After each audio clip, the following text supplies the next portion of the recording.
Hey everybody, Chris Englebert with Englebert Financial Advisors in Allentown, Pennsylvania with the weekly Rotella CubeCast update. As always, thanks to the crew at Rotella for helping me put this on. You can see by my presentation here, I am going to be talking about a rather controversial subject, why you don't want a joint account with a non-spouse. Now, some of you that are married may not want a joint account with your current spouse. I'm just kidding, I'm joking. But many times we get phone calls where somebody has an elderly parent and they're like, hey, my dad's got a bank account, a checking account, and I think I'm gonna put myself on it so that I can help write checks and take care of his bills. I'm telling you, don't do it. Because what people are beginning to find out is that there's a lot of hidden traps when you have a joint account with a non-spouse.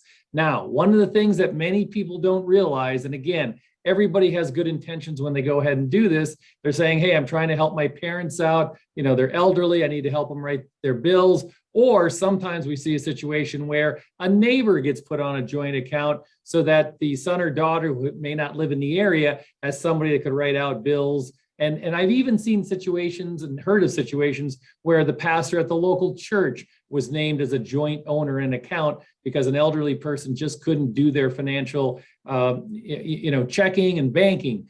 Don't do it, because even the best intentions can have a situation where one party or the other party can completely drain the account and there's nothing that can be done about it. So you have to be very careful about opening joint accounts with non-spouses. And you're going to hear later in this broadcast, we're going to tell you what you really need to do. But our first recommendation is not to do this. Now, you got to remember that there's some things that happen. So let's say you open a joint account with your elderly parent and you say, okay, well, mom, dad, you got money in there, or maybe it's an investment account. You got to realize that you're going to be responsible for 50% of the taxable income on that account. A 1099 is going to be produced at the end of the year, and you're going to have to claim that when you go to file your personal taxes. Now, it may not make that big a difference if it's a small amount in a checking account, but we've seen parents put adult children on their investment accounts against our recommendations, and then the children end up obviously having to pay taxes on the investments that their parents own in that joint account. Now, the other thing you got to realize is that in the event of death of either party, and again, we're talking non-spouses, because if it's spouse to spouse and one spouse dies, the other spouse can go in and obviously have access to the account. But if it's a non-spouse, say for example, you're an adult child and you get put on your parents' checking account, many times people always assume that the older person is going to be the one that died first. Well, we have had 3 circumstances in the last 14 months where the younger person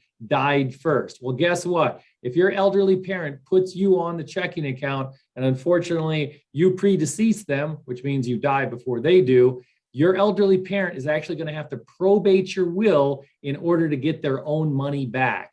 And in some cases, the account is frozen and they may not even have access to it. So again, putting a non-spouse on a joint account is a bad idea. Now, the other thing that people don't think about is that there can be tax liens placed upon a joint account. So for example, let's say you have an elderly parent and they forget to pay their local real estate or property tax bills. You could actually have the county place a lien on that joint account and literally freeze it and turn around where nobody has access to it because there's obviously a lien on it. You also have a situation where creditors have access to that as well. So let's say you get put on your parents' account, a joint checking account, and unfortunately you have to declare bankruptcy. The creditors would go after that joint account and possibly be able to access those funds, much to the consternation of your adult parent who wanted you on that joint account.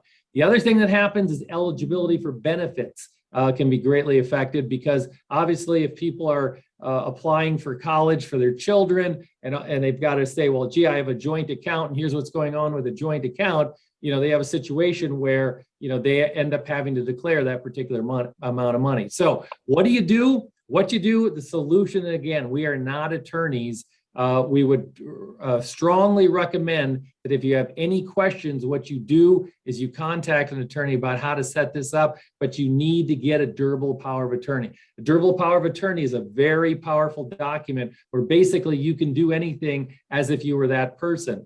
By having a durable power of attorney on your parents' checking account, you can sit there and write checks to be able to take care of their bills. So again, many times people put children or parents on a checking account, savings account, or investment account because it's convenient and they think that's the easiest way to do things. It's not a good solution for doing that. And every attorney that you talk to will tell you it's a bad idea. And we've seen, unfortunately, some circumstances where it's a bad idea. So consult with an attorney, get a durable power of attorney. Do not open a joint account with a non-spouse. There are better alternatives. That's all we have for this week. We'll be back next week. Talk to you soon.